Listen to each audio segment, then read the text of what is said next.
Oh my God, guys, Richard Branson has just stepped me through the 5 steps to build any business. So Richard Branson is the billionaire founder of Virgin Group, one of the most recognizable and diverse brands in the world. From telecommunications to transport, Richard has done it all and taken plenty of risks along the way, building more than 40 companies in over 35 countries globally. So the 5 steps that we discussed are identifying a problem, getting revenue in advance, working with the right people who believe in you, the importance of building a brand, and learning to take risk. Guys, you're not going to want to miss this one.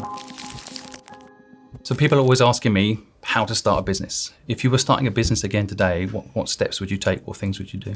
I would wait until I saw something that frustrated me, and then jump in and try to correct it and do it better than it's being done, or do it from scratch.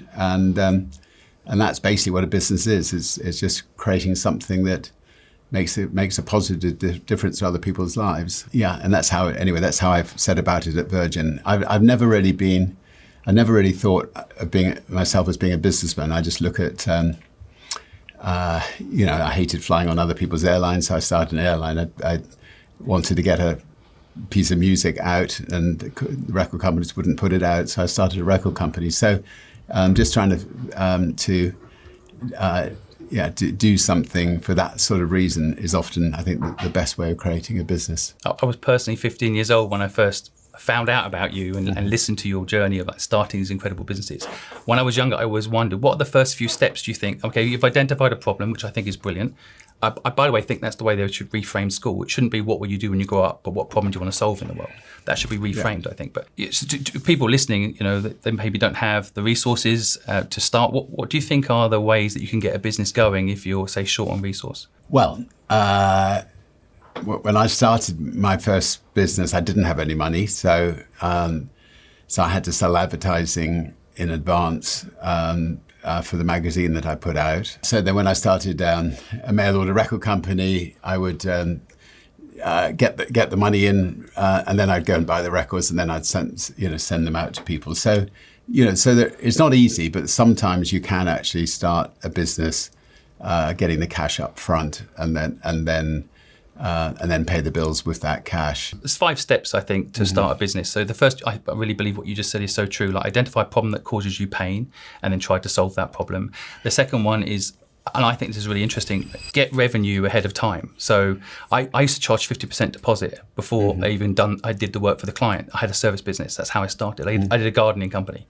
Yeah. And I charged 50% in advance, and that paid for me to do the work. Yeah. And then the other 50% was my profit. So that kind of cash flow management side. Do you think the third step, do you see in your path? Then just you find people that believe in your idea and come who are as excited about what you're doing. And if you've got a good small team, it could maybe just 2 or 3 of you, then anything's possible. I mean, it's, so I think surrounding yourself with the right people is key. Do you remember your first employee, first person you convinced? A guy called Johnny Holland-Jems, who was I was 15, he was 15 at school, and he wasn't as dyslexic as me. And if you're going to start a magazine, you need somebody who can actually write. Yeah. Well, that's the interesting thing. You're dyslexic, you start a magazine, people don't always connect the dots. You need great people to come in and help you do these visionary things, right? I think dyslexic people are brilliant in some ways, but they've obviously got some issues. And those issues was why I left school early and started creating things rather than learning conventional schooling, which was doing nothing for me, to be honest. My third step was get a co-founder. I didn't feel confident enough to hire someone at the beginning. So I got someone to come in and have equity with me. Yeah. And every business I've ever started had a co-founder. I've enjoyed it more. It's been more successful. Yeah. So, personally, I've really enjoyed that. But I think the first employee also brings you some discipline, right? Because then you can't just not do it now if you brought someone in, right? Yeah, I think having partners is great, and making a real effort to get on with your partners, and like a marriage, there's going to be lots of give and take, but you may have to give a bit more than you take in order to make the partnership work. Yeah, I actually use a slogan, we should move away from give and take to give without take. If you help someone be successful without any expectation of anything in return, it comes back to you like karma. Yeah, right? Of course. Yeah. Do you think there's a fourth step that jumps in your mind that's I mean, I build a brand, for example, not a business, is something I really believe in, and I think I've got that from you. So. Yeah, I mean, obviously, marketing your brand is important. I mean, I had to, how did I get a one-plane airline to be as well known as British Airways? I had to stick my neck out and jump on boats and balloons and things to get it on the map. Nowadays, you've got the internet, so there are other ways of marketing things. But in those days, we had to try to get on the front page of the newspapers and not be a little cornerstone in the back. And I take risk would probably be my fifth, like learn to love risk. It's something, again, I think I've learned from you, but risk taking, how do you build up that risk muscle? How do you get comfortable with risk? I think it's taking risk but protecting the downside. So every move you make, you must be sure that if it goes wrong, it's not going to bring out the whole pack of cards crashing down. And just occasionally, you might stick your neck out and take a risk that will bring the whole pack of cards down because it's the upside is really worthwhile. But by and large, protecting the downside is critical. So, in my own life, I've had to protect the downside when I do my adventuring, which is my life is on the line, and then protecting the downside in business to make sure that nearly 60 years later we're still Virgin Atlantic's still going strong and the other companies are still going strong. What do you think the biggest risk is you've ever taken in your career?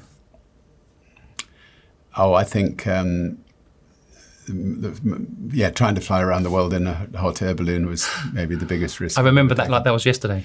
No, I really remember that like it was. How long ago was that? That was in the 90s. Yeah. So I was leaving school at the time. Maybe that's why it's stuck in my mind so much. That's such a crazy moment. Yeah. If you went back to your 20-year-old self and gave some advice, anything you'd say? Don't change a thing. No, I've had an absolute blast, and an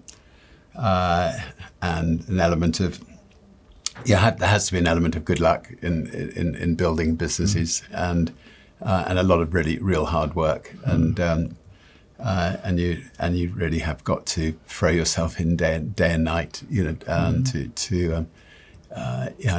to be successful. But you can find time to party as well. I think you personify this concept, I think, of just enjoying your work, and then you don't mind throwing yourself into it. Right? I think that's a lot. Work's become slightly a negative word sometimes for some people. I've never ever seen what I do as work. I just enjoy creating things, and I create things with the groups of other people. And if I've created something I'm proud of, that I get a real kick from it. I just want to say, for the record, you've been an inspiration to me since I was 15 years old. I wouldn't be here where I am today without you. Thank you very much.